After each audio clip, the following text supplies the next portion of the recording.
Hello, I'm the Nostalgia Critic. I remember it so you don't have to. Once upon a time, there was a movie called The Neverending Story, and it kicked ass! In my opinion, it was one of the best family films ever. It had great atmosphere, creative characters, a complex story, and some real legitimate drama. So when I heard there was another movie, I got excited as hell. I loved the first one, I couldn't wait to see another one. It blewed.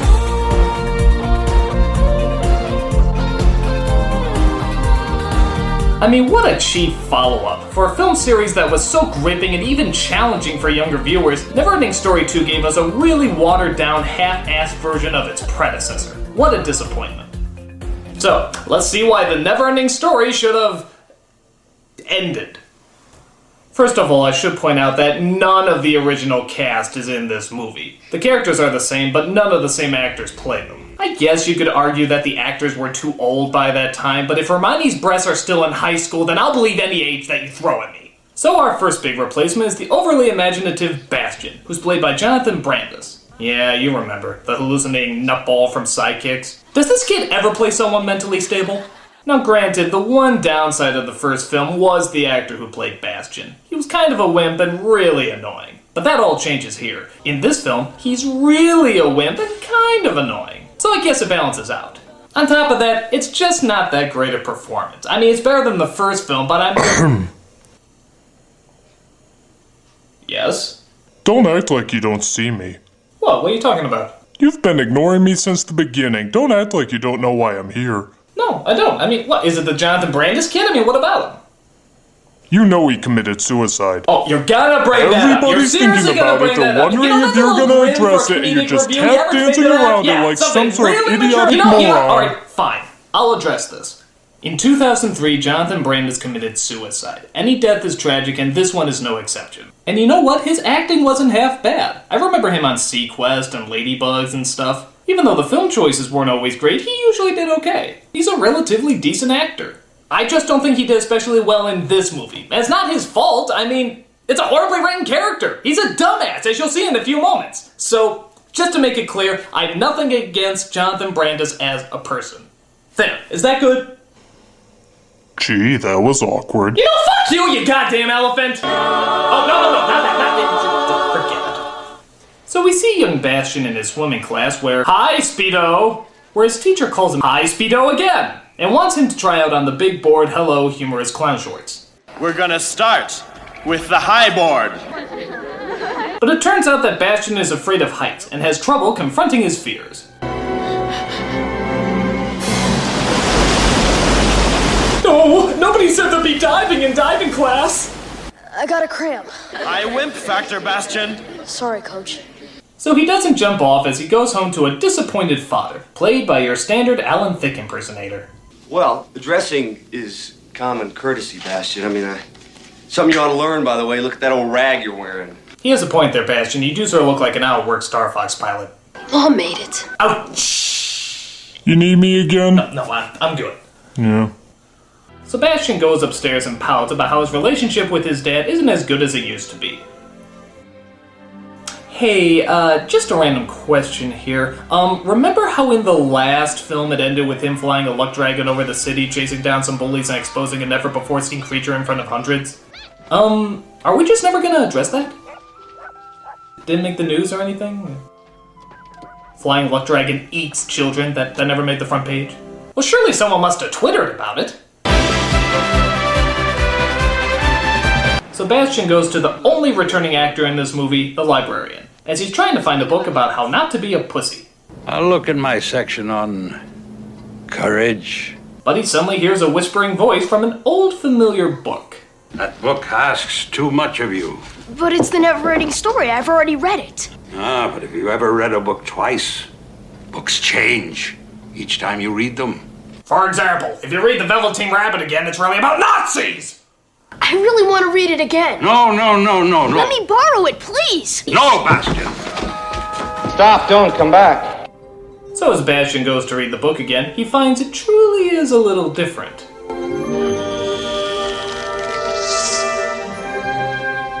Well, that's inviting. He finds that the orange symbol on the front can actually be taken off now. But not only that, he can enter the fucking book! Fantasia. Just pray it's not Fantasia 2000. The annoying celebrity cameos will be through the roof. So while Bastian admires how model-ish Fantasia looks, we cut to the hideout of our villain, who lives in the terrifying Castle Cliché. I came as fast as I...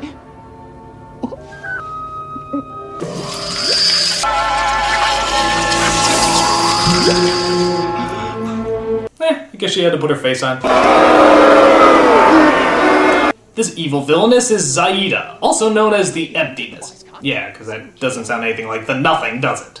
I don't know why she looks like Jessica Rabbit while skydiving, but I do know she has a diabolical plan to destroy Bastian as well as Fantasia. Every time the Earthling uses Orin to make a wish, my new invention makes him lose a memory. With each wish, the liquid in his head forms a memory ball. What happens when the Earthling has lost all of his memories? The beaker at the bottom is full. And the Earthling's head is empty. Oh please, you can show him Biodome and it'll have the same effect. So Zaida sends her henchman Nibley to greet Bastian and try to trick him into making some wishes. You have Orin. It fulfills all of your wishes. So Bastian admires Silver City, not Mexico, as he looks around and admires just how weird it is.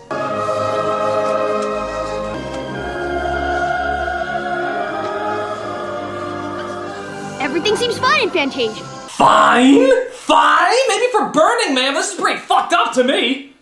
But then Zaida sends down her pretty silly looking minions to spread chaos throughout the town.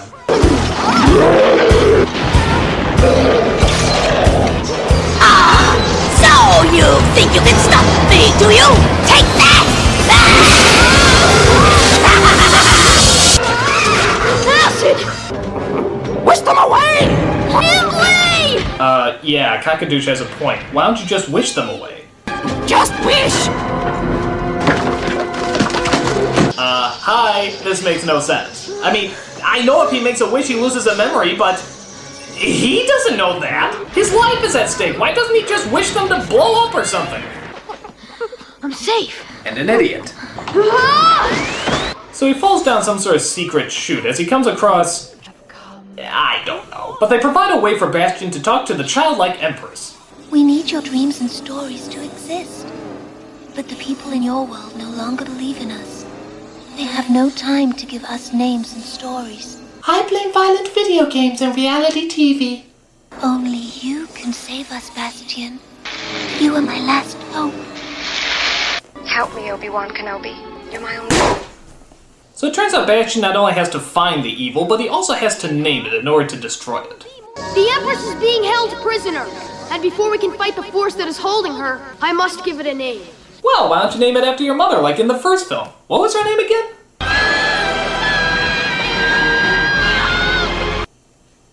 Yeah, call it that. But luckily Atreyu shows up to help Bastian on his quest. And give him some credit, they actually did pick a Native American kid this time. People talk about a castle that looks like a hand. Some say that's where the giants come from. So that's where we should be heading. Just don't ask us to go through any swamps of despair. My horse is still a manic depressive. The only point of living is dying. Shut up, Artax. So Bastian gets the idea to wish up a giant monster to go after the evil castle. But that sort of backfires. Zool, motherfucker, zool! What are you gonna do? Chase it. Did somebody say chase? Falcor! Hey, it's our favorite flying tampon. So they go after the fire-breathing monstrosity as they bravely load the stock footage from the first film. Hey look, Atreyu is suddenly a lot taller and white. Go for it, Falcor! Oh, hey, just an idea here. Why don't you wish the fucking thing away? In fact, why don't you wish all the bad guys away? This makes no sense. If he makes a wish, he loses a memory. Yeah, I got that, but why doesn't he just wish the memory machine away? They never say there's any limitation, so this movie should be over in like 2 seconds. He can just be like, I wish for a gun. I wish for that machine to disappear. Bye.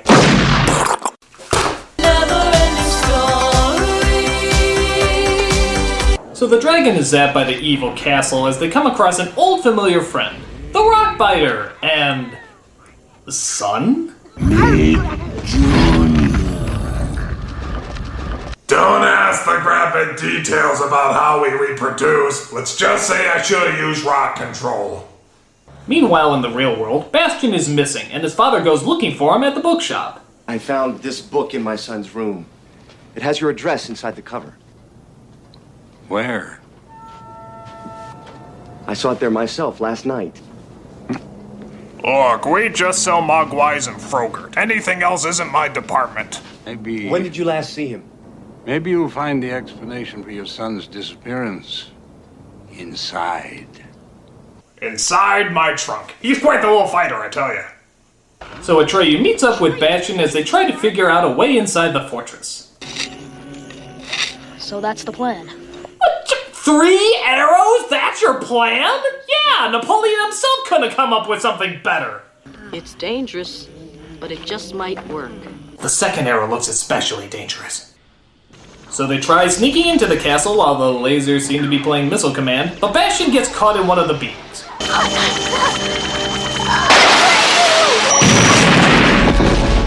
You saved my life, Atreyu. Yes. But you would have done the same for me. Right? Right? Sure. Oh my god, this kid's a dick! Is that really what you want to say to your rescuer? If someone saved you from a burning fire, would you be like, oh, thank you so much. Just a heads up, if you were in the same situation, burning alive in a tall building, I would probably get pizza. Nothing personal, I just can't stand your guts. So the guards come out and try to stop them from entering the castle. This looks like a job for Fabergé eggs. Go!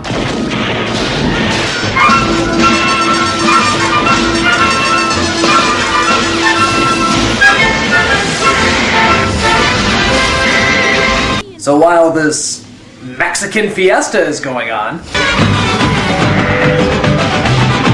Bastian manages to get inside, but Atreyu is caught by the guards. Atreyu! Grab it! Whoa! Okay, seriously, he's not wasting a wish to save his best friend? What kind of asshole kid is this? I've seen more kindness at a skinhead rally. We need weapons. I wish for a spray can. A fucking spray can? That's the best you can come up with? Where's the imagination in this kid? I thought he was like the last great dreamer or something. All he can think up is a fucking spray can? The fantasies he thought up in Sidekicks were more impressive than this. In fact, he should just wish for Chuck Norris.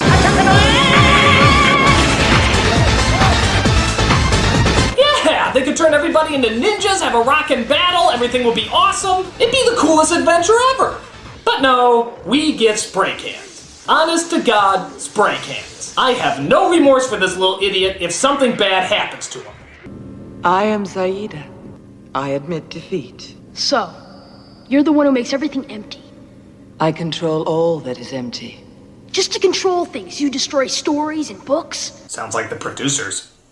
So she tells them that she can release the childlike empress, but only if she's closer to the tower. So they take her as a prisoner to the tower where they... Whoa! What's up with Falcor's eyes there? I am not going to carry that woman. Was he just like possessed by the devil for a second? Stick your cock up her ass, you motherfucking worthless cocksucker.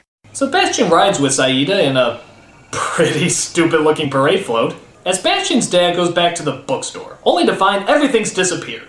Looks like there hasn't been a bookstore here for a long time. So literally the books just disappear because nobody's reading them? Come on, this isn't nearly as subtle as the first movie. That's like saying my Nintendo will disappear if I stop playing with it. No! Nintendo! Sorry, Crítico, you'll stop the playing with me. Why? Enjoy your PlayStation 3, cockmaggot. So while they're in Zaida's stained glass dreidel, she starts to convince Bastian that his friends are out to get him, and that she's the only person he can trust. How can you believe her? How can we even be sure she's going to help us free the childlike empress? I can tell when someone lies to me. I'm sure we can trust a woman who lives in a spidery castle and has tried to kill us on several occasions. So she continues to turn Bastian against his friends, mostly because he's stupid. You're jealous because I have Orin and you've come to take it away from me. Every time you use Orin, you lose one of your memories. Why don't you just go back and play with your buffaloes? Country boy. Idiot wisher! So they both get in a fight, and Bastion tosses Atreyu off the rock. You ever notice Atreyu is sort of a shitty great warrior? But Bastion finds out what a prick he's been when he sees everything Atreyu said was true. Unfortunately, Falkor has flown him away before Bastion could apologize. Bastion goes after him as his father discovers that the book really is alive, and that Bastion's life hangs in the balance. Zaida and her giants drove through the earth and into the underworld of Fantasia. Here they could travel with the speed of darkness, which was faster than the speed of light. Bullshit! They would find Bastion in no time and force him to make his last wish. But luckily Nimbly has a change of heart as he tells Bastion how to get back. Behind those rocks, you'll find a path through the mountains. Come with me. He who spies and flies away lives to spy another day. Yeah, I don't get it either. Goodbye! So Bastion makes it to Falkor, only to discover that Atreyu has little to no life left. I have 2 wishes left, Falkor. You will have lost your most precious memories. My mother and my father. Well, now wait a minute. He still has memories of Fantasia. He still has memories about how to talk. How can he be down to his last 2? I wish for nothing more in the world than for you to live, Atreyu. Well, you got both wishes. Atreyu lives, but there's nothing more in the world. Good! But then Zaida finally shows up. I guess the speed of darkness is pretty slow, considering they just now caught up with him. Make your wish. Yes, Zaida. I will make my last wish. I wish for you to have a heart. Drat! I've been foiled by the power of love!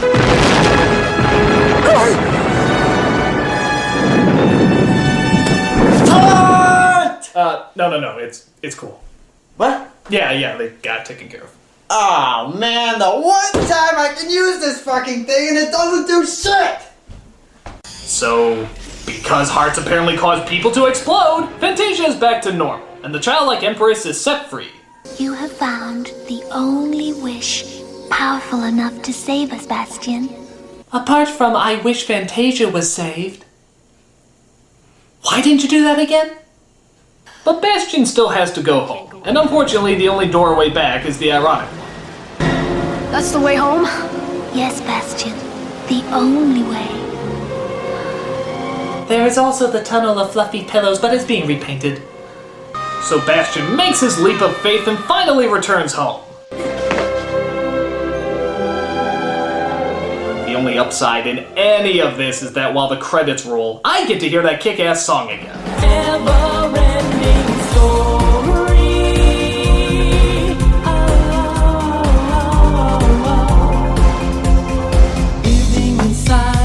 What the hell? You couldn't even give me the entire song? Oh, you half-assed nincome shit! In fact, everything about this movie is half-assed! The story's not interesting, the message is taken way too literally, and of course, the logic just makes no sense. Why would a kid who can wish for anything wish for nothing? He has the powers of a god, and what does he fucking wish for? A goddamn spray can. This movie is bullshit from beginning to end. But, on a happy note, I am very satisfied that this is the very last Neverending Story movie. They never made another god-awful sequel that I would have to review. There's a Neverending Story 3! There's a Neverending Story 3! Come on! Neverending Story 3! There's a Neverending Story 3! There's a Neverending Story 3! There's a Neverending Story 3! Neverending Story